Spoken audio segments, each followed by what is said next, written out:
Welcome back to the Stephen Knight Show. Our next guest is a multi-talented instrumentalist, rapper, singer, dancer, and has worked with the likes of Amy Winehouse, George Clinton, and many, many, many more. Please help me welcome the super talented Law. Welcome to the show. Hey, man. Thank you for having me here, man. It's glad to be here. Thank you. I definitely appreciate it. Definitely appreciate it. Now, you refer yourself as Brooklyn Hood Boy. What does that mean to you? Ooh, there's a tough question. I know it's loaded. I know it's loaded. No. It's I mean, look, it's about as loaded as you can get. Just the essence of where I come from, because I am, in the words of Young Jeezy, I put on for my city, and I'm a Brooklyn Hood boy to the death of me. St. Mark's side between Albany and Kingston, Crown Heights, Albany Projects, and add Bed-Stuy and Brownsville in there, because most of my family members are either from Brownsville, East New York, or Bed-Stuy, in addition to Crown Heights. So I'm just all about my city, man. I'm born and raised, proud to be born and raised. This is way before Biggie and those guys made Brooklyn a worldwide phenomenon. We was already kind of walking around like that. So when Biggie really exploded, he ain't the first rapper from Brooklyn to make it, but when he made it on that scale, all of a sudden, all eyes were really, really on us at that point. So that's what it means to me.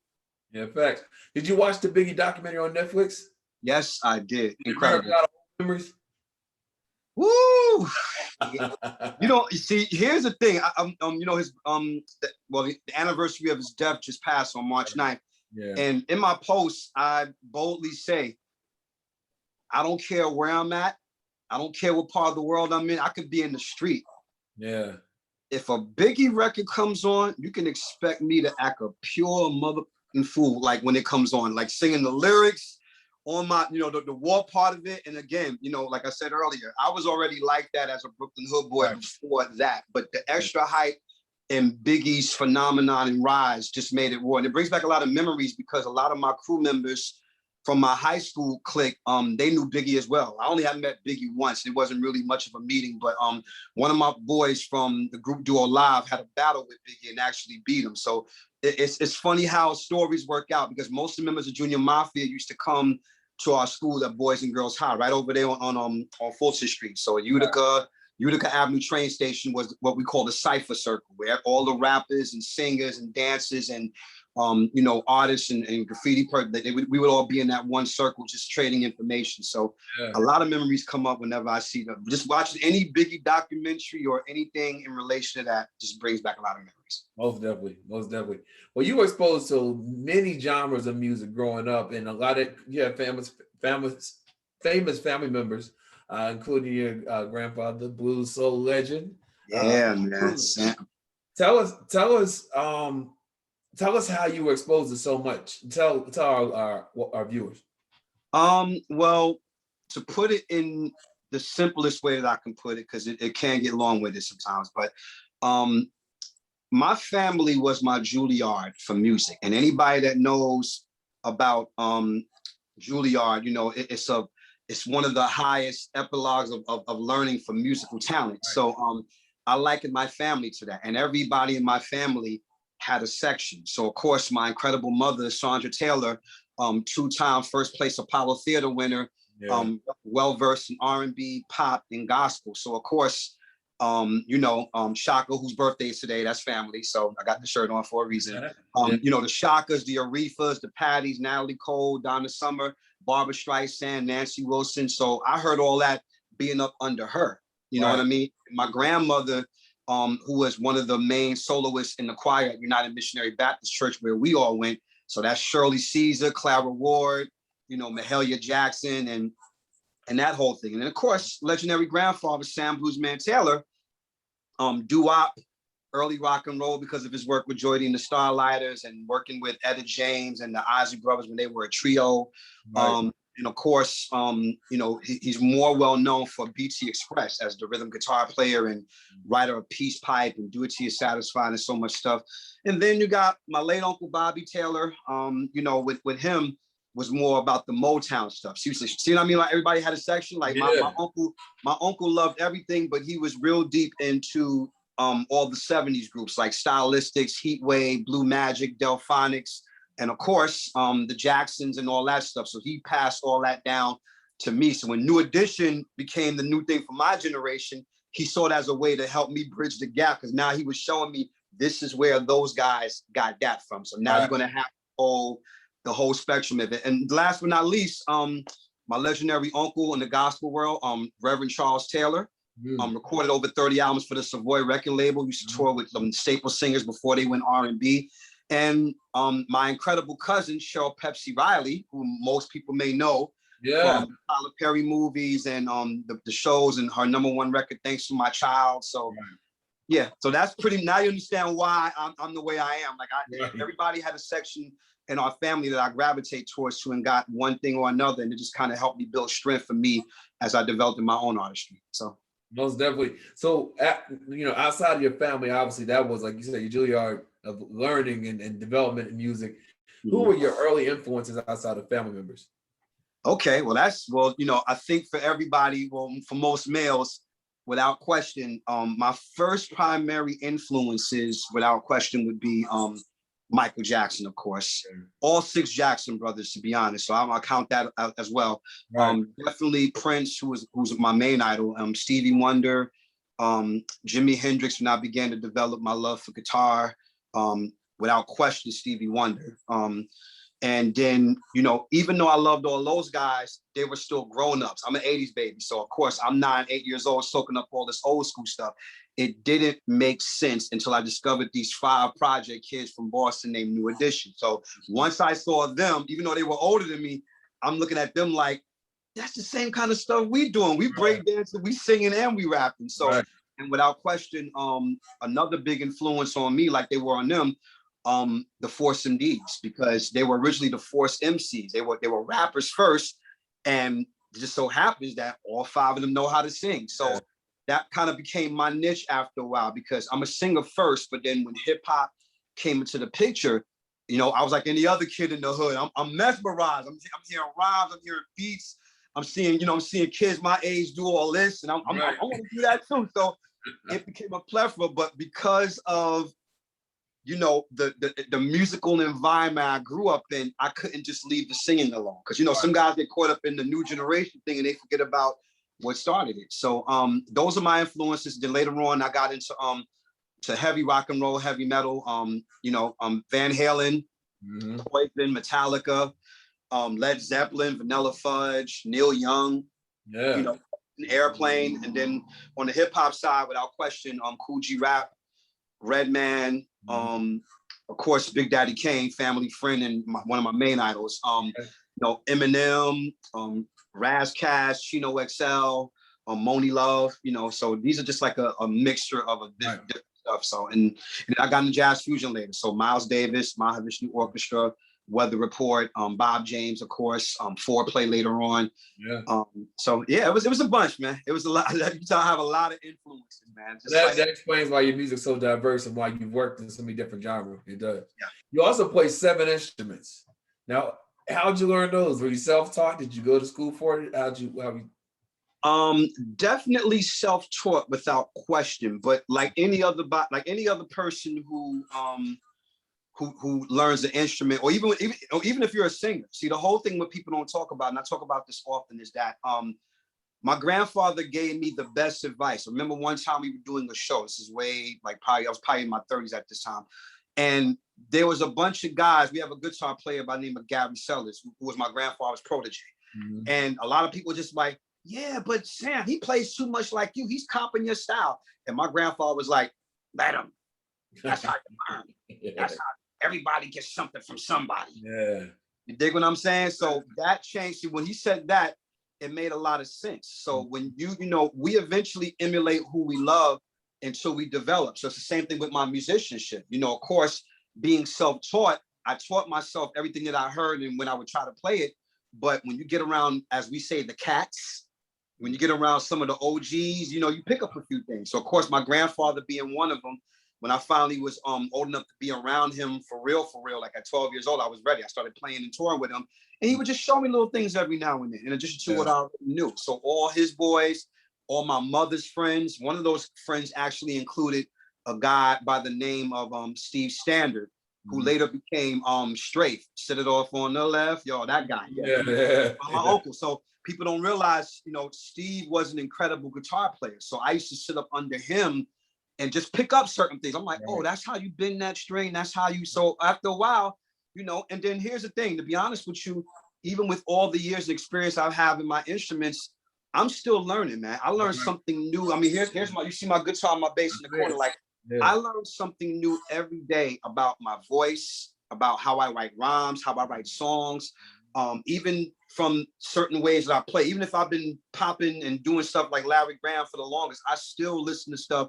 and be like, you know what? Let me try to do it, because I didn't even think about doing it this way. It's always something to learn. So I'm glad I was self-taught. I picked up theory a little bit later, and I never really caught the grasp of it, because by that time I was already touring around the world and playing in studios and just being active. So I didn't really have time to sit and learn note for note. But thanks to the OGs, when I'm playing stuff, I'm just like, so yeah, it's a great minor. Just do a minor 7. Minor 7. Same thing you was doing before, but put your finger in the middle.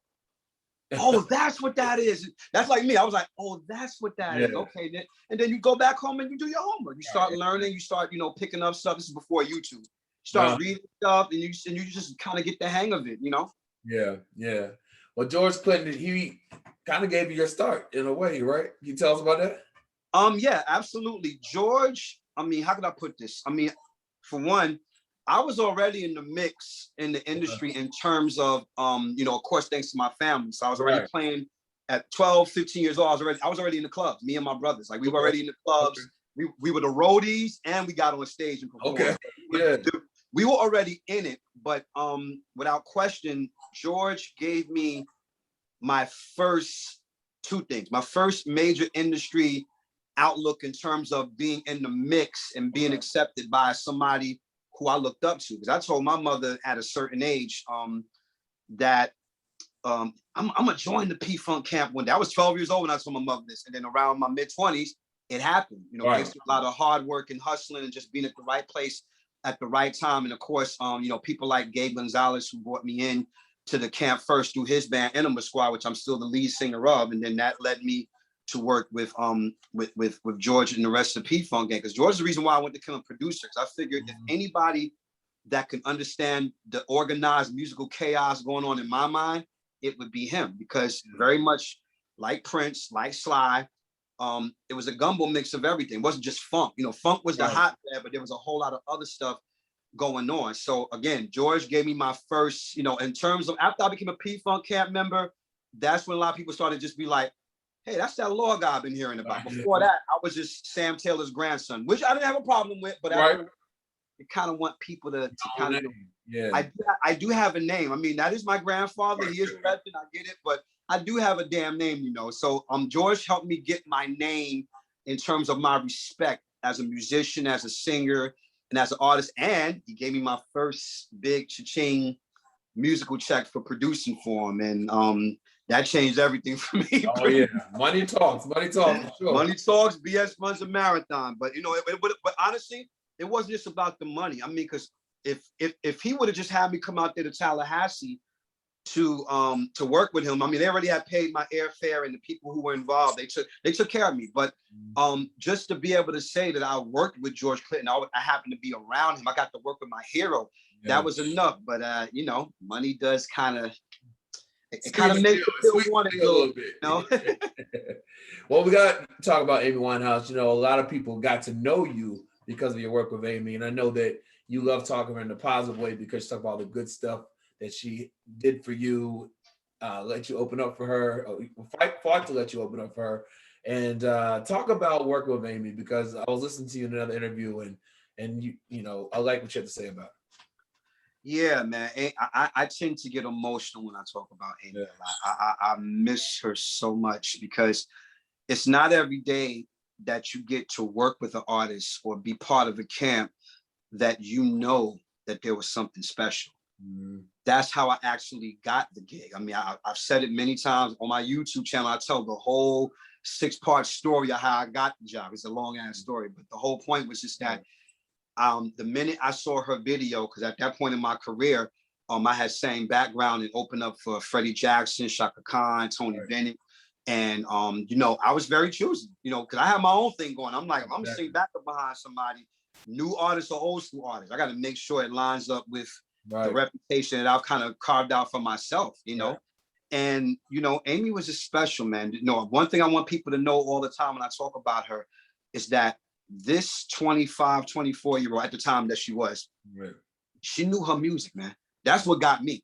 Mm-hmm. She wasn't just some young girl trying to, you know, reorganize herself in Black music to make a point. Like, she really was about the culture of the artists, who her influences were, and just very dynamic. And I promise you, if she would have lived longer, it would have been a tough time for a lot of other females to come in and really take that slot, because Amy had so much talent. You know, her guitar playing was dope, man. She had a way of writing songs that I felt like she never, you see videotapes of it now on YouTube, Right. but she never really realized her full potential. So I'm just honored that I was able to be in her space. And then the fact that her boyfriend let her and hear my demo, which I never even told Blake to let her hear my stuff. I was just there to just do my job, you know, get a couple of fans and go home. I wasn't really, you know, I'm you know, that's a background singer's job, you know, make a couple of connections, but you're there to back up the artist. So she believed in my music enough. She loved what she heard. She fought her own record label to have me be an opening act, and it was one of the best moves that that you know that we ever made, just actually allowing her to do so. I'm forever grateful. I miss her so much, man. Most definitely. Most definitely. Yeah, she definitely was a big loss. So you released and recorded a lot of music and worked with, like you said, a lot of talented people, huge stars. What's your process when you're creating new music? How do you decide what genre you want to do, or you know what the sound? What is your? Because I know all artists have their own style. How do you go about doing that? I'm very unorthodox. I have, you know, with me, it all boils down to where I'm at in that moment. Yeah. I have what's called phases. Because sometimes for me, like I could have a whole day where I've just been listening to a whole bunch of AC/DC. I just want to just play some power chords like Angus Young. And then I have days where I just have a whole R&B flux where some Babyface will come on, or some Joe, or some Brian McKnight, and I may want to kind of do something like that, but with a little bit more of a groove. Right. And then, you know, if I'm in a Minneapolis mood, I might write something that may have a feel of a Morris Day or Prince or Maserati or The Time. You know, it could be any one of those things. It depends on whatever mood that I'm in, and I try to handpick it. Like when I put together an album, to my fans, they kind of know what to expect, but they know what not to expect. Okay. They know, like, he's going to give us a diverse thing. He's going to be singing on some tracks. He's going to be rapping on some tracks. Some tracks are going to be more hip hop and funk. Some tracks are going to be more rock and roll and soul. We just never know what he's going to come with. So it's kind of like a mixture of both and whatever I'm feeling at that time. That's really my creative process. I'll grab a guitar and I'll just start playing on some stuff and just be like, okay, that feels good. Let me record that. And if I'm stuck for a second, because I don't do the writer's block. If I get stuck, I'll just be like, okay, well, let me come back to it. I got this good part for now. We'll just work for the meantime. And then I'll jump to the next thing. If I can't finish that idea, I'll probably hear something else as I'm riffing on the bass or playing the keyboard. I'm just like, okay, that sounds good. Let me work with that and let me just see where it takes me. So it's all about a vibe. I get that. Well, last year released Mega Dope Maniac. Tell us all about that. Mega Dope Maniac is my third album. It's been doing very, very well. A lot of critical acclaim on this record. Definitely got some Spotify views that have been very tremendous. I can't complain about that at all. Long-awaited third album on every level, simply because of the fact that my fans had waited for so long for the third album. Because, you know, in between that, I'm living life. There's a whole lot of projects I was a part of, and then you get a chance to balance everything out because I was doing a lot of shows and different things of that nature. So when this COVID thing kind of took over the land, it gave me the ability to do three things: start my podcast that the fans have been waiting for, start my clothing line, which everybody have been waiting for too, and then number three, once I kind of got that done, I'm like, I think it's time to put the album out. I was going to put it out in February, but COVID shut everything down. So that just gave me more time to see if I can actually come up with some more songs I may like, or put some old songs that the fans didn't hear yet. Right, right. So I literally took the combination. There was a couple of songs on there, like what you want to hear and Give Me That Soul Music are actually probably the more older songs on that record. That's like from 4 or 5 years ago. So all I just did was take that because the audience had never heard. I think the audience had only heard snippets of it, but I never really put it out. So I figured, okay, it's the time to put 2 of those tracks on there, but then let's come up with some new ones. So of course, inspiration hits. You start coming up with a bunch of stuff. And then I didn't want to give him too much. So I just said, let's make it an 8-song album because there's like about at least 60 songs I have recorded now that I'm saving for certain projects. There's going to be 2 or 3 more albums before the year is over in EP form and other products that I'm a part of. I can't really talk about right now, but it's definitely it's in the works. I'm kind of making up for lost times. I've stayed visible. I've stayed in the mix because of my commentary and people loving what I've been doing throughout the course of the 2 or 3 years since I haven't had any new projects out. So, but that's how Make a Dope Maniac came about. It's what people expect, same old law with the diverse musical tastes and, just coming with vigor, whether I'm singing, rhyming, or playing, Right. Something for everybody. Well, before we go, tell us about the podcast and your Codeline.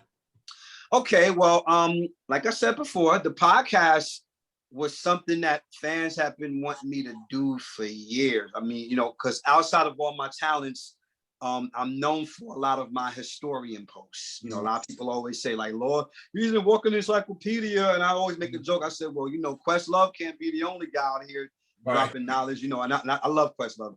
That's my big bro. But I'm saying more so when you get that reputation, it wasn't something that I really asked for. It wasn't like, okay, I'm going to show y'all guys I know all the music in the world. No. I just post things that people may be interested in, or I get around a bunch of musicians or artists that kind of know like I know, and even if they don't know, they learn something. And I learned stuff too. I'm not the only historian. There's a lot of other historians where I pick up stuff from them. I'm like, oh, shoot, I didn't know that. So for years, fans have just been asking me, when you gonna get a radio show? When you gonna da? And like with all things, God's timing is everything. And I don't rush it. Everything that I've done in my career so far as an independent artist, every time I've done something that's become successful, like the podcast has, it's because I took my time and I did things right, because there were 20 million podcasts out there. Yeah. Some were great, some were great, and some I'm just like. And a lot of them came out during the pandemic. Well, of course, because nobody had anything else to do. So it's like it forces a lot of people to get familiar with their fan base like they didn't really want to. Whereas me, I've always been personal with my fans. Every show anybody will tell you, they've been to a show, after the show, I change my, only time I go backstage to change my clothes. Yeah. And I come out and I kick it with the people, sign autographs, take pictures, they buy merch, whatever. So that came about in terms of that. And I knew it was going to be pretty successful, but I mean, once you got Vanessa Williams and Chucky Booker and Big Daddy Kane and Case coming to your show, and Lisa, these are people who I've known for years, and even a few people who I haven't known, but these are my heroes. I bring a lot of my heroes on the podcast. It's really taken on a life of its own. And the same thing with the Planet Talk merch, because that was another one of those things. All my fans are coming to the show. It's like, yo, Lord, man, you need to get some t-shirts or something. I said, we're working on it, because again, I could have easily went to any t-shirt company and just throw an image on there and just, okay, here you go, guys. And it could have been a flimsy ass quality shirt. It could have been, quality could have been whack. Design could have been whack. I took my time and I wanted to establish a core of it. Plus there's a support element of it too, because I told my fans all the time, one of my slogans is support or shut up, because a lot of times we talk all this stuff about what you want artists to do. And then when we do it, we don't see y'all. It's almost like y'all got every excuse in the world why you won't buy a single for $1.99, or why you won't buy an album for $9.99, or why you won't buy a hat for $6 or a t-shirt for $25 or $30. So my thing is just that I was warning them. I said, listen, if y'all guys do not, I'm telling y'all now, I'm about to launch this, but if I don't see nobody buying, man, it's going to be a lost cause. I'm going to be very pissed off, because y'all can't sit here and try to put me in a corner and have me do stuff for y'all fans, and then y'all not come out supporting. So it wasn't a threat. I mean, it wasn't a threat or anything like that. It was just more so like, I'm about to do this. Exactly. I did it. And we've been extremely successful in the last month or so. It's really taken off. Like, people all over the world, as far as Austria and Japan. They've been buying the Scullys, the hoodies, and everything else. So, again, God's timing is great, and I tend to be very strategic the way I do things. So that's how I keep on doing it. Most definitely, most definitely. Well, where's the best way people can keep up with everything you got going on? The website's almost finished, so of course I'm gonna let it be known on my other social media platforms what the new website's gonna be. But in the meantime, you can catch me on Instagram at Planet 12 Law, Twitter at Planet 12 Law, and of course Facebook.com/Law Planet 12. Listen, our thanks goes out to Law for joining us. Don't forget his album is called Mega Dope Maniac. That's right. Check it out, get it. And for more information, go to our website, thestephenknightshow.com, and we will be right back after this. Yes.